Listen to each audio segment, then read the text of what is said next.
a liderança do governo moçambicano. Como é que se trava esta onda de contestação e de violência abrupta que temos assistido nestes últimos meses? Não foi só nestes últimos 2 dias. Nesta fase ninguém sabe. Ninguém sabe como é que se pode travar esta violência ou chegar a um modo de coexistência de forças políticas que neste momento se consideram não como adversárias, mas como inimigas mortais. Deixa-me só dar um bocadinho de contexto para as pessoas perceberem o momento de gravidade máxima que estamos a viver. Nós tivemos eleições em Moçambique no início de outubro. Essas eleições foram consideradas fraudulentas pela comunidade internacional, mas desde logo pelo partido da oposição e pelo candidato derrotado, fraudulentamente derrotado, Venâncio Mondlane. E, a partir daí, Venâncio Mondlane saiu de Moçambique. Ele diz, e com credibilidade, com receio pela sua própria vida, até porque imediatamente as forças governamentais encarregaram-se de matar algumas das pessoas próximas dele. E, portanto, ele, a partir da Europa, tem estado a dirigir por uma sequência de etapas, aquilo que ele chama etapas, de uma crescente contestação que implica desordem pública. E ficou marcado para, já com muita antecedência, para este momento em que o Conselho Constitucional moçambicano iria confirmar a fraude eleitoral, como acabou por acontecer. Estava já delineado há muito tempo e anunciado publicamente há muito tempo que seria este o momento que marcaria o início de uma nova etapa. Portanto, toda a gente sabia, eu quero vincar isto para aquilo que eu vou dizer a seguir, toda a gente sabia que a partir do momento em que houvesse esta confirmação pública, haveria uma escalada de violência se nada fosse feito. Ora, eu tenho que dizer que as autoridades portuguesas não se portaram bem aqui, porque elas precipitaram-se. Nomeadamente o Primeiro-Ministro e o Presidente da República. O Presidente da República, sim. O Primeiro-Ministro e o Presidente da República fizeram declarações imediatas, precipitadas. Precipitadas por esta razão.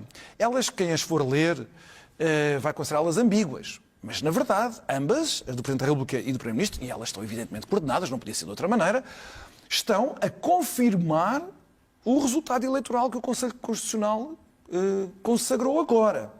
Qual é o problema disso? O problema é que, bem, por um lado, não tem, dos países ocidentais, ninguém fez declarações deste tipo. Eu estive a ler a americana, canadiana, francesa, todas elas, a da União Europeia, que normalmente é sempre muito cautelosa, todas as declarações falam das irregularidades patentes no processo eleitoral e, portanto, ninguém confirma resultados de nada. Portugal foi imediatamente, precipitadamente, confirmar estes resultados, com uma consequência que é grave. Neste momento, a diplomacia portuguesa não pode ingerir-se nos negócios moçambicanos. Era o que mais faltava. Mas há um dever que é indeclinável, que é cuidar dos interesses dos portugueses que lá estão. Para as pessoas que não saibam, neste momento há 70 mil portugueses que vivem lá. A sua esmagadora maioria, pequenos e médios empresários, que neste momento receiam, não é só pelo seu património, que já está a ser vandalizado e pilhado e destruído, mas pela sua própria segurança pessoal. A maior parte dos estrangeiros já abandonaram Moçambique, mas os portugueses são os estrangeiros que ficaram. Qual é o problema, então, das declarações portuguesas? É que elas deixaram os portugueses em Moçambique à mercê da fúria dos manifestantes que, evidentemente, nesta fase estão ao lado de Venâncio Mondlane. Venâncio Mondlane fez umas declarações avisar precisamente as declarações do governo português e do Presidente da República. Venâncio não fez declarações sobre mais nenhum comunicado de outros países e disse que os portugueses tinham errado.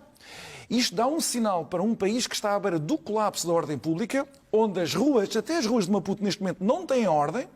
Portanto, todo o tipo de coisas estão a acontecer, todo o tipo de violência está a acontecer, pilhagens, matanças, violência de todo o tipo, onde os portugueses podem tornar alvo, precisamente em consequência de se tornar uma espécie de bodes expiatórios de quem está revoltado com uma situação de injustiça e vê Portugal ao lado da injustiça. Portanto, era muito bom que as autoridades portuguesas fizessem 2 coisas. Primeiro, reforçar com todos os meios humanos ao dispor do Ministério dos Negócios Estrangeiros e técnicos para reforçar a embaixada em Maputo. Os portugueses que lá estão neste momento, e eu falei com alguns hoje, sentem-se completamente abandonados, desorientados, sem nenhuma representação, sem nenhum tipo de recurso de proteção a que possam recorrer se o pior vier a acontecer, e o pior pode vir a acontecer. Em segundo lugar, as declarações diplomáticas ao mais alto nível têm de ser agora muito mais equilibradas. Isto tem tudo em Moçambique para correr mal, e quando se diz correr mal na África Austral é proporções de violência que nós na Europa não conseguimos imaginar. Temos ao menos a responsabilidade de proteger os portugueses que lá estão. E a partir de agora, todo o cuidado é pouco e as palavras têm de ser muito bem medidas.